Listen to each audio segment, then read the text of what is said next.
నర్సాపురం బీజీబీఎస్ మహిళా కళాశాలలో కామర్స్ లెక్చరర్గా పనిచేస్తున్న వీరవల్లి గంగాలక్ష్మి అదే కళాశాలకు సంబంధించి సెక్రటరీ కరెస్పాండెంట్గా వ్యవహరిస్తున్న నూలి శ్రీనివాస్ తనను లైంగికంగా వేధిస్తున్నారంటూ పోలీస్ స్టేషన్లో ఫిర్యాదు చేసింది. 2014లో కళాశాలలో కామర్స్ లెక్చరర్గా తన ఉద్యోగాన్ని ప్రారంభించిన తాను అప్పటి నుంచి కూడా ఇప్పటివరకు దాదాపు 10 సంవత్సరాలకు పైగా కూడా పలుమార్లు లైంగికంగా నన్ను వేధించాడంటూ కూడా శ్రీనివాస్పై ఫిర్యాదులో ఆమె పేర్కొంది. అంతేకాకుండా సెలవు రోజుల్లో కూడా తను ఫోన్ చేసి కళాశాలకు రమ్మనేవాడు. అంతేకాకుండా పలుమార్లు సినిమాలకు రావాలి, లాడ్జీలకు రమ్మంటూ కూడా ఇబ్బంది పెట్టేవాడంటూ కూడా ఆమె ఫిర్యాదులో పేర్కొంది.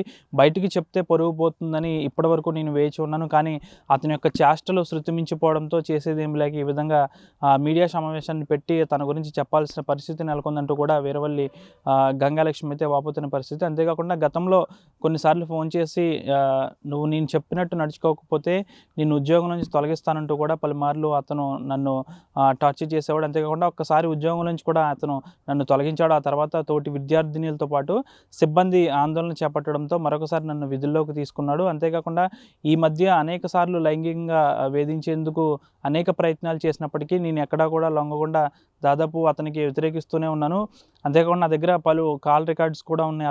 అతను చేసిన నన్ను ఎటువంటి ఇబ్బంది పెట్టాడో అన్ని కాల్ రికార్డ్స్ కూడా నా దగ్గర ఉన్నాయంటూ కూడా వీరవల్లి గంగాలక్ష్మి అయితే చెప్తున్న పరిస్థితి. దాదాపు కొన్ని సంవత్సరాల నుంచి ఈ విధంగా నన్ను లైంగికంగా వేధిస్తున్నాడు. అంతేకాకుండా తోటి విద్యార్థుల పట్ల కూడా అతను చాలా లైంగికంగా హింసించేవాడు. దీని పట్ల పోలీసులు అతనిపై చర్యలు తీసుకుని చట్టపరమైన శిక్ష అతనిపై వేయాలి. అంతేకాకుండా దివ్యాంగురాలైన నన్ను ఇంత హింసకు గురి చేశాడు, లైంగికంగా వేధించాడు, పలుసార్లు లాడ్జీలకు రమ్మన్నాడు, పలుమార్లు సినిమాలకు రమ్మంటూ కూడా నన్ను అనేక ఇబ్బందులకు గురి చేశాడు. ఎక్కడ కూడా చెప్తే మరొకసారి తన ఉద్యోగం ఎక్కడైనా ఈ విషయం చెప్తే నేను ఉద్యోగం నుంచి తొలగిస్తానంటూ కూడా అనేక సార్లు బెదిరించాడంటూ కూడా ఆమె అయితే వాపోతుంది.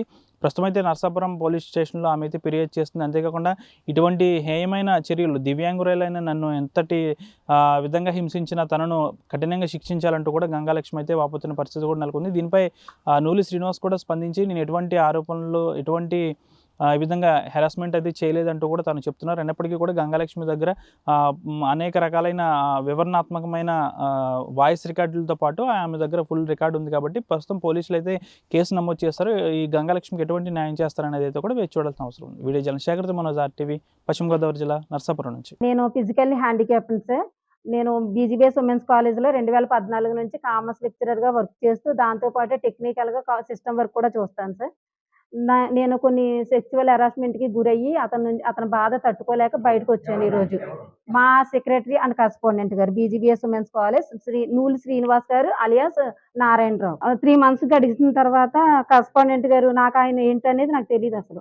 అప్పటి వరకు ఆయన ఏం చెప్పినా వర్క్ చేసినా చేసేదాన్ని. తర్వాత ఆయనకి ఏ విధంగా నీకు కనిపించానో నాకు తెలీదు. ఆయన ఒక రోజున ఒక మేడంతో కబురు పంపించి నాకు ఆఫీసుంది, గంగని తీసుకురా ఆఫీస్‌కని పంపించారండి. ఆఫీస్‌కి రమ్మంటే ఏ ఆఫీసు అని అడిగాను. నాకసలు అది లాడ్జ్ అన్న విషయం కూడా తెలీదండి అప్పట్లో. నాకు కాలేజీ అది, అతనిది లాడ్జ్ అనే విషయం తెలీదు. అయితే ఆ మేడం వచ్చి సార్ రమ్మంటున్నారు రమ్మంటే అయితే ప్రిన్సిపల్ గారికి చెప్పొస్తాను అనంటే వర్క్ ఏదో ఉందంటే అయితే ఇక ఏదన్నా వర్క్ ఉంటే కాలేజీలో చేస్తాం గానీ లాడ్జ్‌ల్లో చేయడం ఏంటని అడిగాను నేనప్పుడు వర్క్. అడిగితే ఒక మేడం ఏడ్చాను నేను వెంటనే ఈ మాట అనగానే. మా కామర్స్ మేడం వచ్చి అన్నారు, "నువ్వు ఎప్పుడైనా సరే ఇటు నుంచి తప్ప నువ్వు అటు నుంచి దారెళ్తే అమ్మ, నాన్న కాదు నేను కొడతానని" నన్ను కాచి కాపాడుకుంటా వస్తున్నారు అప్పటి నుంచి కూడా. అలా వస్తా ఉండగా నాకు సాయంత్రం ఫోను చేసి, "ఏదో నిన్ను చూద్దామని, నీతో సరదాగా ఉందామని రమ్మంటే, నువ్వేంటి పెద్ద పోజ్ ఇచ్చావు" అది ఇది అని అన్నారు. అలాగే నన్ను హెరాస్మెంట్ చేసుకుంటా వచ్చి 2015లోని ఒక మేడంతో ఫోను చేయించి, "నువ్వు కాలేజీకి ఇంక రావక్కర్లేదని" చెప్పించారండి. నేను కాలేజీలో ఏం తప్పు చేశాను, అంతా రికార్డ్ అంతా చూస్తున్నాను, ప్రతి వర్క్ చేస్తున్నాను, 100% రిజల్ట్ ప్రతి విషయంలో. వర్క్‌లో అంత సిన్సియర్‌గా ఉంటే నేనెందుకు మానాలని తిరగబడ్డాను.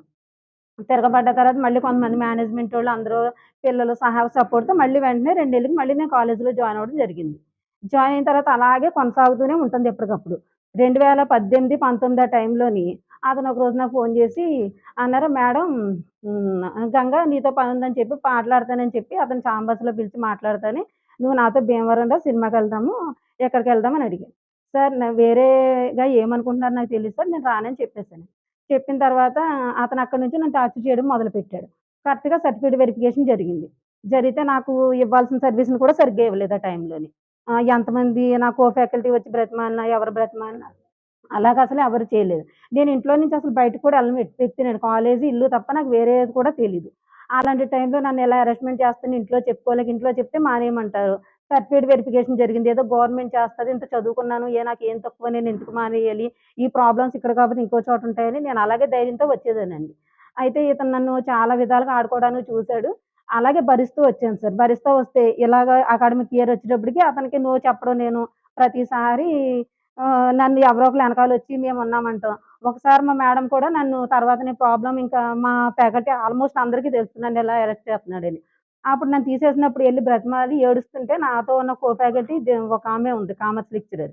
ఆమె కూడా వచ్చి నేను ఎళ్లి సార్ అదేంటండి మాకు సర్వీస్ పాడు చేయకండి. మమ్మల్ని తీయొద్దని మేమిద్దరం బ్రతిమాలుకుంటుంటేని ఆ అమ్మాయిని ఏమనలేదు గానీ, నేను రమ్మన్న కాడికి నాకు పర్సనల్‌గా నువ్వు కోఆపరేట్ చేయవు గానీ నీకు మాత్రం నేను సర్వీస్ ఇచ్చి నేను కాలేజీలో పెట్టుకోవాలా అని అడిగాడు అతను.